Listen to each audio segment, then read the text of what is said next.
தஞ்சைக்கு வந்த குந்தவைய தனிய சந்திச்சு மனம் விட்டு பேசுறாரு சுந்தர சோழர். அப்போ இளம் பருவத்துல அவர் தான் ஒரு பெண்ணை காதலிச்சதாகவும், அந்த பெண் இறந்து போனதாகவும், அந்த பெண்ணுடைய ஆவி வந்து தன்னை அடிக்கடி பயமுறுத்துறதாகவும் தன்னுடைய மகள் கிட்ட சொல்றாரு. தஞ்சை அரண்மனையில அந்த ஆவியோட நடமாட்டம் இருக்கிறதால இளம் பெண்கள் அங்க இருக்கிறது பாதுகாப்பு இல்லைன்னு குந்தவை கிட்ட சொல்றாரு. அதை தவிர ராஜ்யத்துக்கு ஏற்பட்டிருக்கிற ஆபத்துகளை பத்தியும், மதுர அந்தகன் பட்டத்துக்கு வர ஆசைப்படுறத பத்தியும் அவங்க 2 பேரும் பேசிக்கிறாங்க. கடைசியா செம்பியன் மாதேவிய உடனே தஞ்சைக்கு வர சொல்லி கடிதம் எழுதுமாறு சுந்தர சோழர் சொல்றாரு. இந்த நிகழ்வோட தான் முந்தின பகுதி முடிவடைஞ்சது. தொடர்ச்சியை இந்த பகுதியில் கேட்க போறீங்க.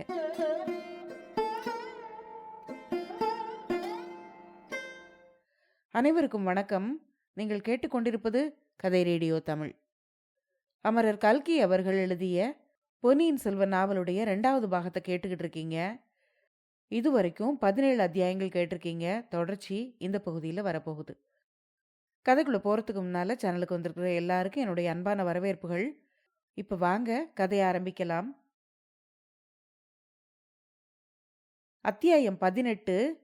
துரோகத்தில் எது கொடியது. பழந்தமிழ் நாட்டின் சரித்திரத்தை படித்தவர்கள் அந்நாளில் பெண்மணிகள் சமூக வாழ்வின் முன்னணியில் இருந்திருப்பதை அறிவார்கள். மன்னர் குலத்தில் பிறந்த மாதரசிகள் மிகவும் கௌரவிக்கப்பட்டார்கள். சோழர் குலத்தில் பிறந்த பெண்மணிகளும் வாழ்க்கைப்பட்ட பெண்மணிகளும் சொந்தமாக சொத்துரிமை பெற்றிருந்தார்கள். ஒவ்வொருவருக்கும் தரவாரியாக கிராமங்களும் நன்சை புன்சை நிலங்களும் கால்நடை செல்வமும் இருந்தது. இந்த உடைமைகளை அவர்கள் எவ்வாறு உபயோகித்தார்கள் என்பதை முக்கியமாக கவனிக்க வேண்டும். பலர் ஆலயங்களில் தங்கள் பெயரால் பலவித திருப்பணிகள் நடைபெறுவதற்கு சொத்துக்களை உபயோகப்படுத்தினார்கள். திருவிளக்கு ஏற்றுதல், திருமாலை புனைந்து சாற்றுதல், தேசாந்திரிகளுக்கும் சிவனடியார்களுக்கும் உணவு வழங்குதல் ஆகியவற்றுக்கு பல அரசகுல பெண்கள் நிபந்தங்கள் ஏற்படுத்தி கல்வெட்டுக்கள் அல்லது செப்பு பட்டயத்தில் அவற்றை பொறிக்கும்படி செய்தார்கள். அரண்மனை பெண்கள் பலர் ஆலய திருப்பணி செய்த அந்த நாளில் சுந்தர சோழரின் அருமை புதல்வி குந்தவை பிராட்டி மட்டும் வேறொரு வகை அறத்துக்கு தன்னுடைய உடைமைகளை பயன்படுத்தினார். நோய்பட்டிருந்த தன் தந்தையின் நிலையை கண்டு இறங்கியதாலோ என்னவோ அவருக்கு நாடெங்கும் தர்ம வைத்தியசாலைகளை நிறுவ வேண்டும் எனும் ஆர்வம் உண்டானது. பழையாறையில் பராந்தக சக்கரவர்த்தியின் பெயரால் ஓர் ஆதுர சாலை ஏற்படுத்தியிருந்ததை முன்னமே பார்த்தோம்.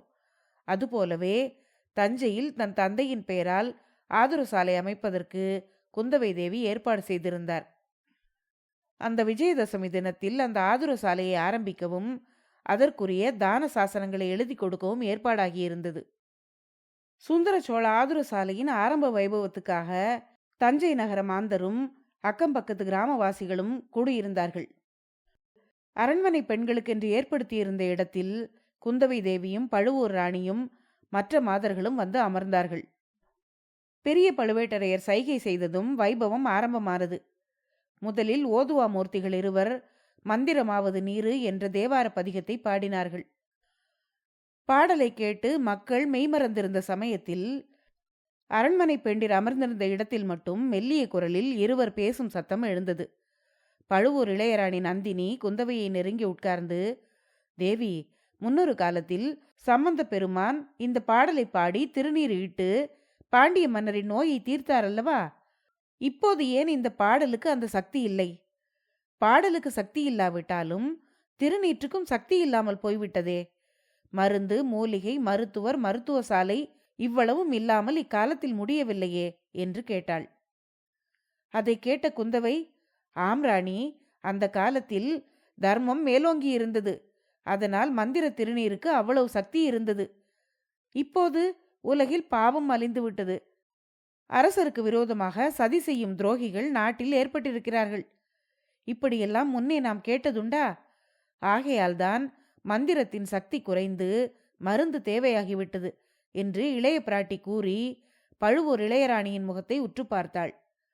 நந்தினியின் முகத்தில் எந்தவித மாறுதலும் தெரியவில்லை. அப்படியா? அரசருக்கு விரோதமாக சதி செய்யும் துரோகிகள் இந்த நாளில் இருக்கிறார்களா? அவர்கள் யார் என்று சாவதானமாக கேட்டாள். அதுதான் எனக்கும் தெரியவில்லை. சிலர் ஒருவரை சொல்லுகிறார்கள், சிலர் இன்னொருவரை சொல்லுகிறார்கள். எது உண்மை என்று கண்டுபிடிப்பதற்காக இன்னும் சில நாட்கள் நான் இங்கேயே இருக்கலாம் என்று பார்க்கிறேன். பழையாறையில் இருந்தால் உலக நடப்பு எங்கே தெரிகிறது என்றாள் குந்தவை. நல்ல தீர்மானம் செய்தீர்கள். என்னை கேட்டால் நீங்கள் இங்கேயே தங்கிவிடுவது நல்லது. இல்லாவிட்டால் ராஜ்யம் குட்டிச்சுவராய் போய்விடும்.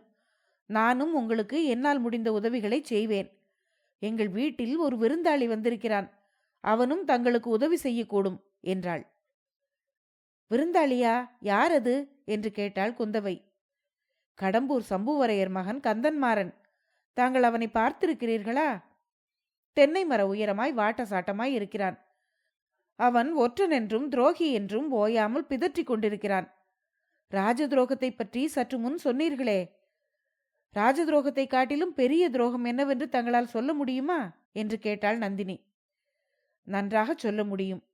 கைப்பிடித்த கணவனுக்கு பெண்ணாய் பிறந்த ஒருத்தி துரோகம் செய்தால் அது ராஜ துரோகத்தை காட்டிலும் கொடியதுதான் என்று சொல்லிவிட்டு குந்தவை தேவி நந்தினியின் முகத்தை உற்று பார்த்தாள்.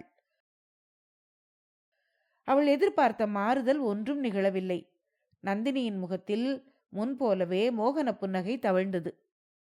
அவள் குந்தவையிடம், தாங்கள் சொல்வது ரொம்ப சரி. ஆனால் கந்தன்மாறன் ஒப்புக்கொள்ள மாட்டான்.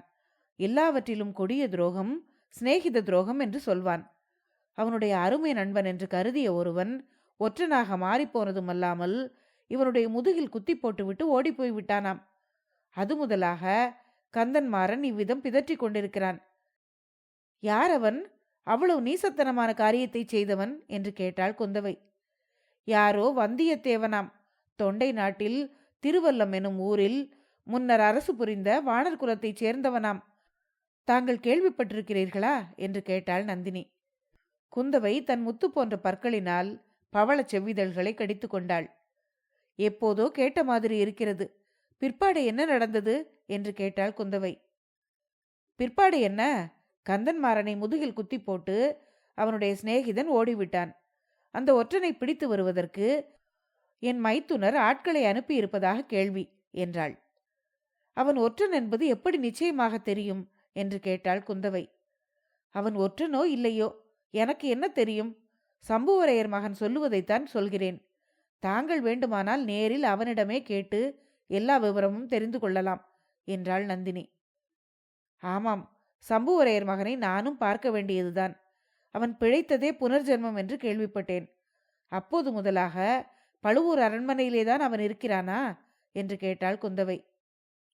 ஆம் இளவரசி, காயம்பட்ட மறுநாள் காலையில் நம் அரண்மனையில் கொண்டு வந்து போட்டார்கள். காயத்துக்கு வைத்திய சிகிச்சை செய்ய வேண்டிய பொறுப்பும் என் தலையில் விழுந்தது. அவன் மெதுவாக உயிர் பிழைத்து கொண்டான். காயம் இன்னும் முழுவதும் ஆறிய பாடில்லை என்றாள் நந்தினி. நீங்கள் பக்கத்திலிருந்து பராமரித்தும் இன்னும் குணமாகவில்லை என்பது ஆச்சரியமான விஷயம்தான். ஆகட்டும் ராணி, நான் அவசியம் வந்து அவனை பார்க்கிறேன். சம்புவரையர் குலம் நேற்று முந்தா நாள் ஏற்பட்டதா? பராந்தக சக்கரவர்த்தியின் காலத்திலிருந்து வீரப்புகழ் பெற்ற குலமாயிற்றே என்றாள் குந்தவை. அதனாலேதான் நானும் சொன்னேன். கந்தன்மாறனை பார்க்கும் சாக்கிலாவது எங்கள் ஏழை அரண்மனைக்கு நீங்கள் எழுந்தருள்வீர்கள் அல்லவா என்றாள் நந்தினி. அதற்குள் தேவார பாடல் முடிந்தது. தான சாசன வாசிப்பு ஆரம்பமானது. முதலில் சுந்தர சோழ சக்கரவர்த்தியின் திருமுகம் படிக்கப்பட்டது. நமது திருமகளார் குந்தவை பிராட்டிக்கு நாம் சர்வ மானியமாக கொடுத்திருந்த நல்லூர் மங்கலம் கிராமத்தின் வருமானம் முழுவதையும் இளைய பிராட்டியார் தஞ்சை புறம்பாடி ஆதரவு சாலைக்கு அளிக்க உவந்திருப்பதால் அந்த ஊர் நன்சை நிலங்கள் யாவற்றையும் இறையிலி நிலமாக செய்திருக்கிறோம் என்று அந்த ஓலையில் சக்கரவர்த்தி தெரியப்படுத்தியிருந்தார்.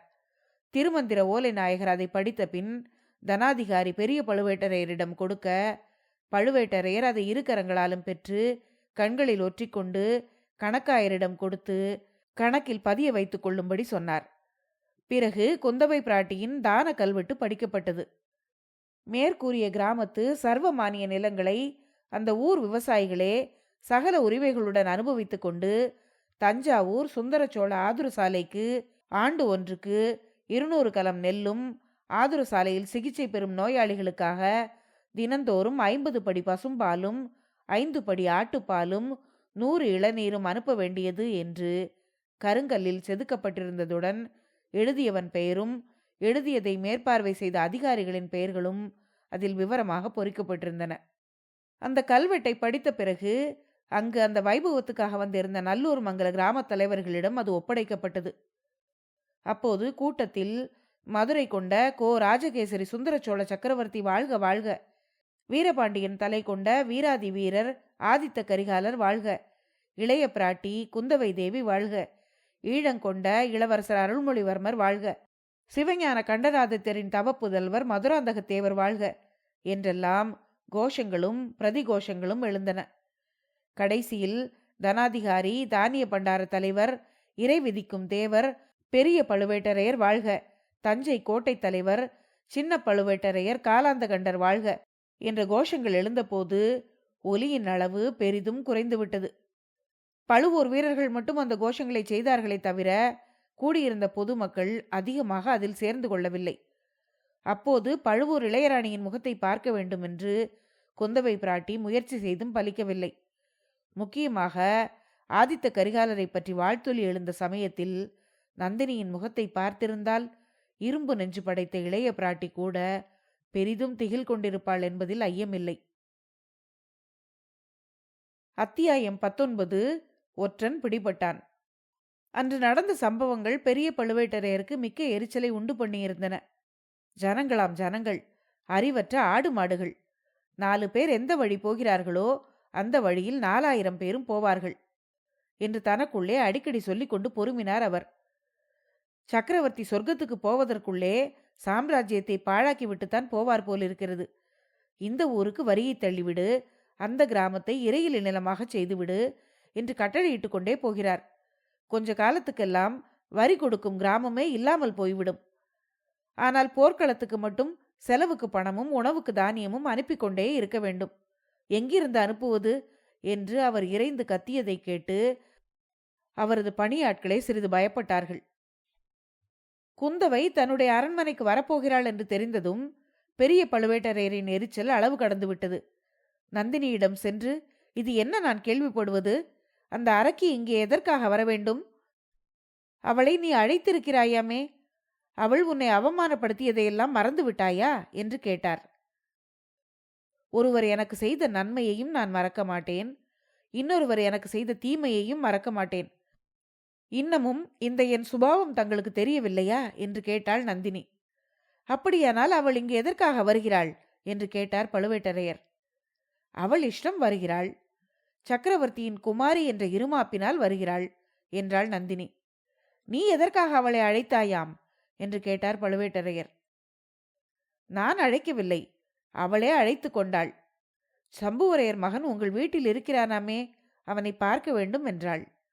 நீ வராதே என்று நான் எப்படி சொல்ல முடியும்? அப்படி சொல்லக்கூடிய காலம் வரும். அதுவரையில் எல்லா அவமானங்களையும் நான் பொறுத்து கொண்டிருக்க வேண்டியதுதான் என்றாள் நந்தினி. என்னால் பொறுத்து கொண்டிருக்க முடியாது. அவள் வரும் சமயம் நான் இந்த அரண்மனையில் இருக்க முடியாது. ஏன், இந்த நகரிலேயே என்னால் இருக்க முடியாது. மழபாடியில் எனக்கு கொஞ்சம் அலுவல் இருக்கிறது, நான் போய் வருகிறேன் என்றார் பெரியவர். அப்படியே செய்யுங்கள். நானே சொல்லலாம் என்று இருந்தேன். அந்த விஷப்பாம்பை என்னிடமே விட்டுவிடுங்கள். அவளுடைய விஷத்தை இறக்குவது எப்படி என்று எனக்கு தெரியும். தாங்கள் திரும்பி வரும்போது ஏதேனும் சில அதிசயமான செய்திகளை கேள்விப்பட்டால் அதற்காக தாங்கள் வியப்படைய வேண்டாம் என்றாள் நந்தினி. என்ன மாதிரி அதிசயமான செய்திகள் என்று கேட்டார் பெரியவர். குந்தவை பிராட்டி கந்தன்மாறனை திருமணம் செய்து கொள்ளப் போவதாகவோ, ஆதித்த கரிகாலன் கந்தன்மாறனுடைய தங்கையை மணக்கப் போவதாகவோ நீங்கள் கேள்விப்படலாம் என்றாள் நந்தினி. ஐயையோ, இது என்ன சொல்கிறாய்? அப்படியெல்லாம் நடந்துவிட்டால் நம்முடைய யோசனைகள் என்ன ஆகும் என்று கேட்டார் பெரிய பழுவேட்டரையர். பேச்சு நடந்தால் காரியமே நடந்து விடுமா என்ன? மதுராந்தகத்தேவருக்கு அடுத்த பட்டம் என்று உங்கள் நண்பர்களிடமெல்லாம் சொல்லி வருகிறீர்களே, உண்மையில் அப்படி நடக்கப் போகிறதா? பெண்ணை போல் நாணி கோணி நடக்கும் மதுராந்தகனுக்கு பட்டம் கட்டுவதற்காகவா நாம் இவ்வளவு பாடுபடுகிறோம் என்று கூறி நந்தினி தன் கரிய கண்களினால் பெரிய பழுவேட்டரையரை உற்று நோக்கினாள். அந்த பார்வையின் சக்தியை தாங்க முடியாத கிழவர் தலை குனிந்து அவளுடைய கரத்தை எடுத்து கண்களில் ஒற்றிக்கொண்டு, என் கண்ணே, இந்த சோழ சாம்ராஜ்யத்தின் சிம்மாசனத்தில் நீ சக்கரவர்த்தினியாக வீற்றிருக்கும் நாள் சீக்கிரத்திலேயே வரும் என்றார். கந்தன்மாறன் தன்னை பார்க்க குந்தவை தேவி வரப்போகிறாள் என்று அறிந்தது முதலாக பரபரப்படைந்து தத்தளித்து கொண்டிருந்தான். அடடா, நாம் போர்க்களத்தில் காயம்பட்டு படுத்திருக்க கூடாதா? அந்த சமயத்தில் குந்தவை தேவி வந்து தன்னை பார்த்தால் எவ்வளவு கௌரவமாயிருக்கும். அப்படியின்றி இப்படி ஒரு சிநேகிதன் செய்த துரோகத்தை பற்றி பலரிடம் படித்த பாடத்தையே அல்லவா அவளிடம் படித்தாக வேண்டும் என்று நினைத்து கொண்டான். கந்தன்மாறன் யோகியமான பிள்ளை. தந்திர மந்திரங்களும் சூதுவாதுகளும் அறியாதவன். நந்தினியின் மோகன அழகு அவனை போதைக்குள்ளாக்கிய போதிலும் அவள் இன்னொருவரின் மனைவி என்ற நினைவினால் தன் மனதுக்கு அரண் போட்டு வந்தான் அவன். ஆனால் குந்தவை பிராட்டியோ கல்யாணமாகாதவள். அவளிடம் எப்படி நடந்து கொள்வது? எவ்வாறு பேசுவது? மனதில் வஞ்சம் வைத்துக்கொண்டு இனிமையாக பேச முடியுமா? அல்லது அவளுடைய அழகிலே மயங்கி தன்னுடைய சபதத்தை கைவிடும்படியான மனத்தளர்ச்சி ஏற்பட்டு விடுமோ? அப்படி நேருவதற்கு ஒரு நாளும் இடம் கொடுக்கக்கூடாது. இளவரசி எதற்காக இங்கே நம்மை பார்க்க வர வேண்டும்? வரட்டும் வரட்டும், ஏதாவது மூர்க்கத்தனமாக பேசி மறுபடியும் வராதபடி அனுப்பிவிட வேண்டும் என்று நினைத்தான் அவன். இவ்விதம் கந்தன்மாறன் செய்திருந்த முடிவு குந்தவை பிராட்டியை கண்டதும் அடியோடு கரைந்து மறைந்து விட்டது. அவளுடைய மோகன வடிவும் முகப்பொலிவும் பெருந்தன்மையும் அடக்கமும் இனிமை ததும்பிய அனுதாப வார்த்தைகளும் கந்தன்மாறனை தன்வயம் இழக்கச் செய்துவிட்டன. அந்த சிநேகித துரோகி வந்தியத்தேவன் என்னை மார்பிலே குத்தி கொன்றிருந்தால் கூட கவலை இல்லை, முதுகிலே குத்திவிட்டு போய்விட்டானே என்றுதான் வருத்தமாயிருக்கிறது. ஆகையினாலேதான் அவனுடைய துரோகத்தை பற்றி சொல்ல வேண்டியதாக இருக்கிறது. தோளிலோ மார்பிலோ குத்தி காயப்படுத்தியிருந்தால் அவனை நான் மன்னித்திருப்பேன் என்று கந்தன்மாறன் உணர்ச்சி பொங்க கூறியது குந்தவைக்கு உண்மையாகவே தோன்றியது. வந்தியத்தேவன் இப்படி செய்திருப்பானோ? அவன் விஷயத்தில் நாமும் ஏமாந்து போய்விட்டோமோ என்ற ஐயமும் அவளுக்கு ஏற்பட்டது. நடந்ததை விவரமாக சொல்லும்படி கேட்கவே கந்தன்மாறன் கூறினான். அவனுடைய கற்பனா சக்தி அன்றைக்கு உச்சத்தை அடைந்தது நந்தினிக்கே வியப்பை உண்டாக்கியது.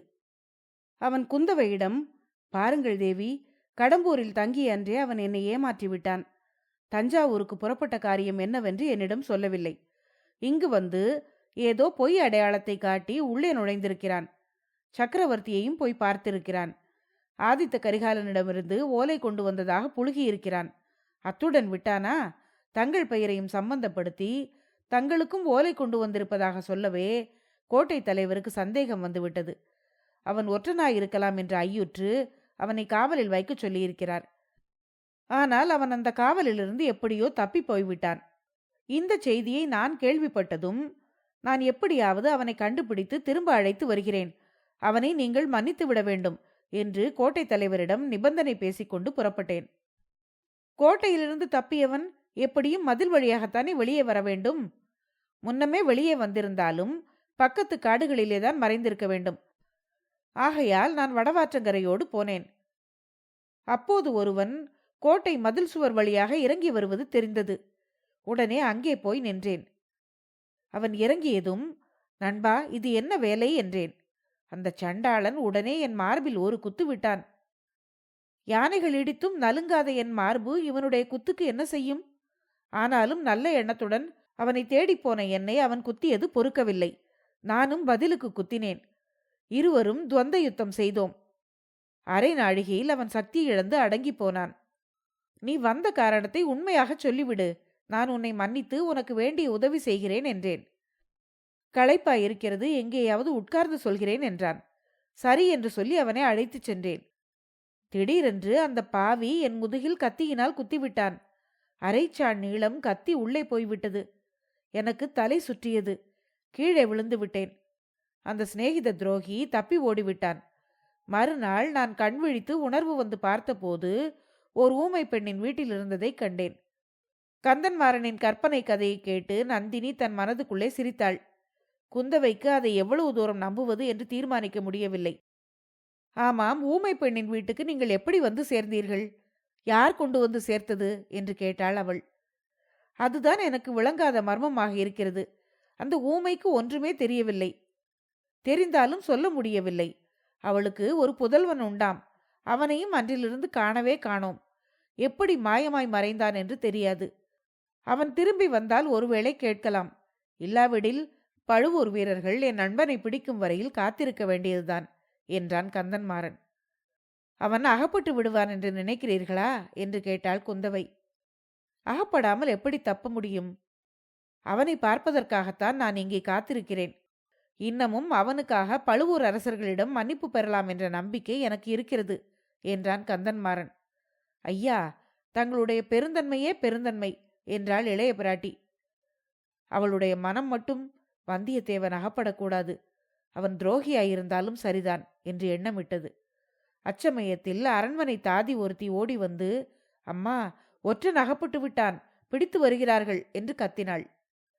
நந்தினி, குந்தவை இருவருடைய முகத்திலும் துன்ப வேதனை காணப்பட்டது. நந்தினி விரைவில் அதை மாற்றிக்கொண்டாள்.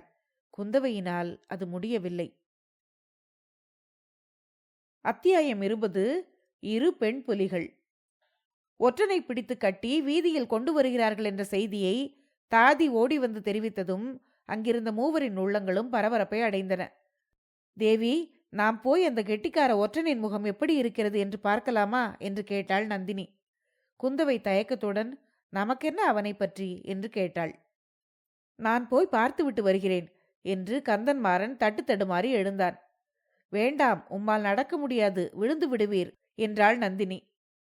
குந்தவை தன்னுடைய மனதை மாற்றிக்கொண்டவள் போல், இவருடைய அருமையான சிநேகிதன் எப்படி இருக்கிறான் என்று நாமும் பார்த்துத்தான் வைக்கலாமே, இந்த அரண்மனை மேல் மாடத்திலிருந்து பார்த்தால் தெரியும் அல்லவா என்று கேட்டாள். நன்றாக தெரியும், என்னுடன் வாருங்கள் என்று நந்தினி எழுந்து நடந்தாள். மூவரும் அரண்மனை மேல் மாடத்தின் முன்முகப்புக்கு சென்றார்கள். சற்று தூரத்தில் 7-8 குதிரைகள் வந்து கொண்டிருந்தன. அவற்றின் மேல் வேல் பிடித்த வீரர்கள் வந்து கொண்டிருந்தார்கள். குதிரைகளுக்கு மத்தியில் ஒரு மனிதன் நடந்து வந்தான். அவனுடைய கைகளை முதுகுடன் சேர்த்து கயிற்றினால் கட்டியிருந்தார்கள். அந்த கயிற்றின் இரு முனைகளை இரு பக்கத்திலும் வந்த குதிரை வீரர்கள் பிடித்து கொண்டிருந்தார்கள். அப்போது கந்தன்மாறன், இல்லை, இவன் வந்தியத்தேவன் இல்லை என்றான். அதை கேட்டதும் குந்தவையின் முகம் மலர்ந்தது. கயிற்றினால் கட்டுண்டு குதிரை வீரர்களின் மத்தியில் நடந்து வந்தவன் அப்போது அண்ணாந்து பார்த்தான். அவன் வைத்தியரின் மகன் என்பதை குந்தவை தெரிந்து கொண்டாள். அப்போது குந்தவை தன் மகிழ்ச்சியை வெளியிட்டுக் கொள்ளாமல், இது என்ன பைத்தியக்காரத்தனம், இவனை எதற்காக பிடித்து இழுத்து வருகிறார்கள், இவன் பழையாறை வைத்தியர் மகன் அல்லவா என்று கேட்டாள். அண்ணாந்து பார்த்தவன் ஏதோ சொல்ல நினைத்தவனைப் போல் வாயை திறந்தான். அதற்குள் அவனை இருபுறமும் பிணைத்திருந்த கயிறு முன்னால் தள்ளி கொண்டு போய்விட்டது. உடனே நந்தினி, அப்படியா, என் மைத்துனரின் ஆட்கள் எப்போதும் இப்படித்தான், உண்மை குற்றவாளியை விட்டுவிட்டு வேறு யாரையாவது பிடித்து கொண்டு வந்து தொந்தரவு செய்வார்கள் என்றாள். இதற்குள் கந்தன்மாறன், வந்தியத்தேவன் இவர்களிடம் அவ்வளவு இலகுவில் அகப்பட்டுக் கொள்வானா? என் சிநேகிதன் பெரிய இந்திரஜித்தனாயிற்றே, என்னையே ஏமாற்றியவன் இந்த ஆட்களிடமா சிக்கிக் கொள்வான் என்று கேட்டான். அவனை இன்னமும் உம்முடைய சிநேகிதன் என்று சொல்கிறீர்களே என்றாள் நந்தினி. துரோகியாக போய்விட்டான், ஆனாலும் என் மனதில் அவன் பேரில் உள்ள பிரியம் மாறவில்லை என்றான் கந்தன்மாறன். உடனே நந்தினி, ஒருவேளை உம்முடைய அழகான சிநேகிதனை இவர்கள் கொன்று போட்டிருக்கலாம். 2 ஒற்றர்களை தொடர்ந்து கோடிக்கரைக்கு இந்த வீரர்கள் போனதாக நான் கேள்விப்பட்டேன் என்று நந்தினி சொல்லிவிட்டு குந்தவையின் முகத்தை பார்த்தாள். கொன்றிருக்கலாம் என்று அவள் சொன்ன வார்த்தை குந்தவையை துடிதுடிக்க செய்தது என்பதை அவள் அறிந்து கொண்டாள். அடி கர்வக்காரி, உன்னை பழிவாங்க நல்ல ஆயுதம் கிடைத்தது. அதை பொறுப்பாக உபயோகப்படுத்தாமல் போனால் நான் பழுவூர் இளையராணி இல்லை, பொறு பொறு என்று மனதுக்குள் கருவிக்கொண்டாள். குந்தவை தன்னுடைய உள்ள கலக்கத்தை கோபமாக மாற்றிக்கொண்டு, ஒற்றர்களாம் ஒற்றர்கள், வெறும் அசட்டுத்தனம், வர வர இந்த கிழவர்களுக்கு அறிவு மழுங்கி போய்விட்டது, யாரை கண்டாலும் சந்தேகம். இந்த வைத்தியர் மகனை நான் கோடிக்கரைக்கு மூலிகை கொண்டு வருவதற்காக அனுப்பியிருந்தேன், இவனை எதற்காக பிடித்து வந்திருக்கிறார்கள்? இப்போதே போய் உங்கள் மைத்துனரை கேட்கப் போகிறேன் என்றாள். ஓஹோ, இவன் தாங்கள் அனுப்பிய ஆளா தேவி? சந்தேகம் என்று சொன்னீர்களே, எனக்கு கூட இப்போது ஒரு சந்தேகம் தோன்றி இருக்கிறது. மூலிகை கொண்டு வருவதற்கு இவனை மட்டும் அனுப்பினீர்களா, இன்னொரு ஆளையும் சேர்த்து அனுப்பினீர்களா என்று நந்தினி கேட்டாள். இவனோடு இன்னொருவனையும் தான் அனுப்பினேன், 2 பேரில் ஒருவனை இலங்கை தீவுக்கு போகும்படி சொன்னேன் என்றாள் குந்தவை. ஆஹா, இப்போது எனக்கு எல்லாம் புரிந்துவிட்டது, நான் சந்தேகித்தபடிதான் நடந்திருக்கிறது என்றாள் நந்தினி. எனக்கு ஒன்றுமே புரியவில்லை, என்ன சந்தேகித்தீர்கள், என்ன நடந்திருக்கிறது என்று கேட்டாள் குந்தவை. தேவி, தாங்கள் இவனோடு சேர்த்து அனுப்பிய ஆள் ஏற்கனவே உங்களுக்கு தெரிந்தவனா, புதிய மனிதனா என்று கேட்டாள் நந்தினி. குந்தவை சற்று தயங்கி, அவன் காஞ்சிபுரத்திலிருந்து என் தமையனிடமிருந்து வந்தவன் என்றாள். அவன்தான் ஒற்றன், அவன் சக்கரவர்த்திக்கு ஓலை கொண்டு வந்ததாகத்தான் இங்கேயும் சொன்னானாம் என்றாள் நந்தினி. என்ன காரணத்தினால் அவனை ஒற்றன் என்று இவர்கள் சந்தேகித்தார்களாம் என்று கேட்டாள் குந்தவை. எனக்கென்ன தெரியும் அதை பற்றி? எல்லாம் ஆண்கள் விஷயம். பார்க்க போனால் அந்த ஒற்றனும் சந்தேகப்படும்படியாகத்தான் நடந்திருக்கிறான். இல்லாவிட்டால் ரகசியமாக இரவுக்கிரவே ஏன் தப்பி ஓட வேண்டும்? இந்த சாது மனிதருடைய முதுகிலே எதற்காக குத்திவிட்டு போக வேண்டும் என்று கேட்டாள் நந்தினி. இவருடைய முதுகில் அவன்தான் குத்தினான் என்பதையும் நான் நம்பவில்லை. குத்தியிருந்தால் இவரை மறுபடி தூக்கி கொண்டு போய் அந்த ஊமையின் வீட்டில் ஏன் சேர்த்து விட்டு போகிறான் என்றாள் குந்தவை. தேவி, கூட இருந்து பார்த்தது போல் சொல்கிறீர்களே. என்னவோ அந்த ஒற்றன் பேரில் உங்களுக்கு அவ்வளவு பரிவு தோன்றியிருக்கிறது. இவர் கூட இன்னும் அவனை தன் சிநேகிதன் என்று சொல்லிக் கொள்கிறார். எப்படியானால் என்ன? அவனை இந்த வீரர்கள் கொன்றிருந்தால் என்று கேட்டாள் நந்தினி. குந்தவையின் முகத்தில் வியர்வை தொழிர்த்தது. கண்கள் சிவந்தன. நெஞ்சு படபடவென்று அடித்து கொண்டது.